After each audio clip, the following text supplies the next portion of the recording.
باخبر ذرائع نے دعویٰ کیا ہے کہ جہانگیر خان ترین کا ہم خیال گروپ عمران اور ترین باہمی اختلافات کے نتیجے میں نہیں بنا، بلکہ عمران خان کے فوجی قیادت سے بڑھتے ہوئے اختلافات کی وجہ سے بنا ہے۔ ان کا کہنا ہے کہ دراصل جہانگیر خان ترین پچھلے برس شوگر اسکینڈل میں نام آنے کے بعد لندن جا کر واپس بھی اسٹیبلشمنٹ کی یقین دہانی پر آئے تھے، اور اب ہم خیال گروپ کا قیام بھی اسٹیبلشمنٹ کی مرضی سے ہی عمل میں لایا گیا ہے۔ بنیادی وجہ یہ بتائی جا رہی ہے کہ اس وقت وزیر اعظم اور اسٹیبلشمنٹ کے اختلافات عروج پر ہیں اور دونوں جانب سے ایک دوسرے پر کوئی کاری وار کرنے کے خدشات کا اظہار کیا جا رہا ہے۔ اسی لیے عمران خان نے اگلے روز یہ بیان داغ دیا ہے کہ ان کو حکومت گرانے کی دھمکی دے کر مافیاز کو NRO دلوانے کی کوشش کی جا رہی ہے۔ عمران خان کے بیان سے شک پڑتا ہے کہ ان پر شاید شہباز شریف اور جہانگیر ترین کو NRO دینے کے لیے اسٹیبلشمنٹ کا دباؤ ہے اور وہی حکومت گرانے کی دھمکی بھی دے رہی ہے۔ سینئر صحافی اور تجزیہ کار سہیل وڑائچ کہتے ہیں کہ پاکستان کی سیاست میں ایسا ممکن نہیں ہے کہ اسٹیبلشمنٹ کی مدد کے بغیر کوئی بھی اتنا بڑا گروپ بنا لے، لہٰذا بقول ان کے کہیں نہ کہیں سے ترین کی ڈوریاں ضرور ہلائی جا رہی ہیں۔ وہ سمجھتے ہیں کہ موجودہ سیاسی صورتحال کے مطابق یہ ملک کے حالات پر منحصر ہے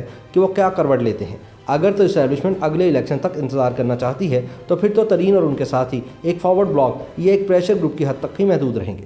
لیکن اگر تبدیلی کا پروگرام بن چکا ہے تو پھر ترین گروپ آخری حد تک چلا جائے گا اور ہو سکتا ہے کہ بجٹ سیشن کے موقع پر وہ حکومت کا ساتھ چھوڑ جائے۔ سینئر صحافی اور تجزیہ کار حامد میر کہتے ہیں کہ جہانگیر ترین کی پشت پناہی کون کر رہا ہے اس بارے میں کچھ بھی یقین سے نہیں کہا جا سکتا، لیکن جو پس پردہ خبریں آ رہی ہیں ان سے یہ اندازہ ضرور ہو رہا ہے کہ جہانگیر ترین گروپ ایسے ہی نہیں بن گیا، درون خانہ کچھ نہ کچھ ضرور چل رہا ہے۔ لیکن وہ سمجھتے ہیں کہ ابھی یہ کہنا قبل از وقت ہے کہ جہانگیر ترین گروپ کے ذریعے کوئی بڑی سیاسی تبدیلی آنے والی ہے۔ حامد میر کے بقول ترین اور ان کے گروپ نے یہ ثابت کر دیا ہے کہ ان کے پاس اتنی اہلیت ہے کہ وہ جب چاہیں پنجاب حکومت کو ختم کر سکتے ہیں۔ اس معاملے پر ڈان نیوز سے وابستہ صحافی فہد حسین کا کہنا ہے کہ ان کی معلومات کے مطابق ترین گروپ فی الحال کوئی انتہائی قدم نہیں اٹھائے گا، بلکہ ایک پریشر گروپ کے طور پر ہی متحرک رہے گا۔ ان کے بقول اس گروپ سے حکومت کو خطرہ تو ضرور ہے، لیکن اس گروپ کی وجہ سے جہانگیر ترین یا ان کے ساتھی ارکان کو کتنا فائدہ ملتا ہے یہ آنے والے دنوں میں واضح ہو جائے گا۔ فہد سمجھتے ہیں کہ پنجاب حکومت پر جو دباؤ تھا وہ کافی حد تک کھل کر سامنے آ گیا ہے اور پنجاب حکومت کو بھی یہ معلوم ہو گیا ہے کہ ان کا مستقبل ترین گروپ کے ہاتھ میں ہے، اس لیے اب وزیر اعلیٰ عثمان بزدار پنجاب میں ترین گروپ کے رہنماؤں سے ملاقات کر کے انہیں رام کرنے کی کوشش کر رہے ہیں۔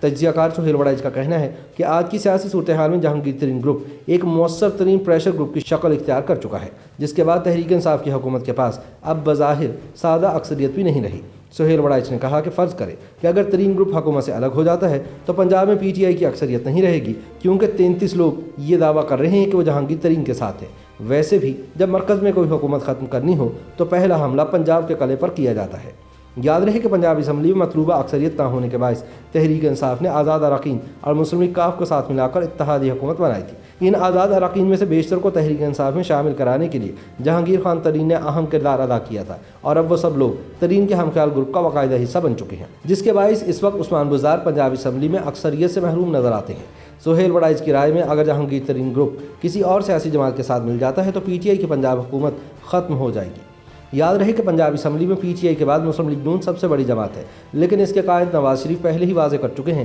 کہ وہ پنجاب اور مرکز میں اسمبلی کے اندر سے تبدیلی لانے کے بجائے نئے الیکشن کو ترجیح دیں گے۔ سہیل وڑائچ کی رائے میں ترین گروپ بجٹ تک عمران خان کو اپنی موجودگی کا احساس دلاتا رہے گا اور علیحدگی کی تلوار لٹکا کر رکھے گا۔ اس کی کوشش ہوگی کہ ترین کے خلاف FIA کی کارروائی رکوا دی جائے، لہٰذا بجٹ تک ترین گروپ والے کسی نہ کسی شکل اپنا وزن دکھانے کی کوشش کرتے رہیں گے، لیکن یہ بھی ذہن میں رہے کہ اگر تو کپتان بجٹ پاس کروانے کے لیے ترین کے ساتھ وقتی طور پر سیز فائر کرنا چاہتا ہے تو ترین بھی کوئی بچہ نہیں اور نہ ہی وہ کچی زمین پر پاؤں رکھنے والا ہے، لہٰذا اگر اسے اسٹیبلشمنٹ کی جانب سے آخری حملے کا اشارہ مل گیا تو ہو سکتا ہے کہ بجٹ سیشن پر ہی کپتان حکومت کا دھڑن تختہ ہو جائے۔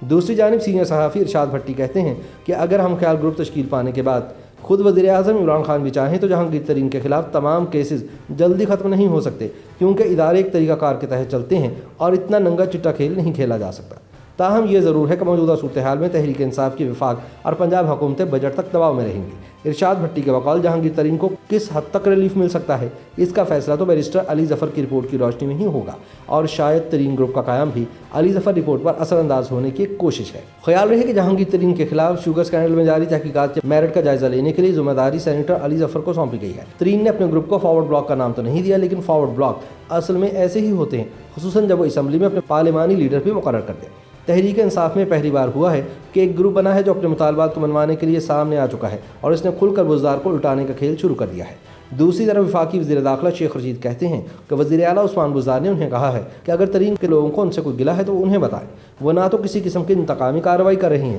اور نہ ہی کرنے کا ارادہ رکھتے ہیں۔ سی ایم پنجاب نے خاص طور پر مجھے کہا کہ اگر جہانگیر ترین کے لوگ کوئی سمجھتے ہیں کہ ان کو گلہ شکوہ ہے تو بتائیں ان کو کیا گلہ شکوہ ہے، اور کسی قسم کی وہ انتقامی کارروائی نہ کر رہے ہیں، نہ کرنے کی ان کی خواہش۔ شیخ رشید نے کہا کہ وزیر اعلیٰ پنجاب کے خلاف تحریک عدم اعتماد نہیں آ رہی۔ انہوں نے مزید کہا کہ علی ظفر کو ترین سے متعلق اپنی رپورٹ جلد از جلد عمران خان کو دے دینی چاہیے۔ ایک سوال کا جواب دیتے ہوئے شیخ رشید نے کہا کہ ترین گروپ اگلے بجٹ اجلاس میں عمران خان کو ہی ووٹ دے گا۔ جہانگیر ترین کا جو بھی گروپ ہے وہ عمران خان کو ووٹ دے گا بجٹ میں، کوئی تحریک اعتماد نہیں آ رہی۔ تاہم دوسری طرف یہ اطلاعات بھی ہیں کہ سینیٹر علی ظفر عمران خان کو اپنی رپورٹ پیش کر چکے ہیں، جس میں جہانگیر ترین کے لیے کوئی حوصلہ افزا بات نہیں، لہٰذا وہ کھل کر میدان میں آ چکے ہیں۔ YouTube پر گوگلی نیوز دیکھنے کے لیے youtube.com کی سرچ بار میں googly news T V type کریں۔ گوگلی نیوز کے پیج پر سرخ رنگ کے سبسکرپشن والے بٹن پر کلک کرنا نہ بھولیے۔ YouTube پیج پر اپلوڈ ہونے والی ویڈیوز سے باخبر رہنے کے لیے بیل آئیکن پر کلک کیجیے۔ آپ کو ہر نئی ویڈیو کے بارے میں نوٹیفیکیشن موصول ہو جائے گا۔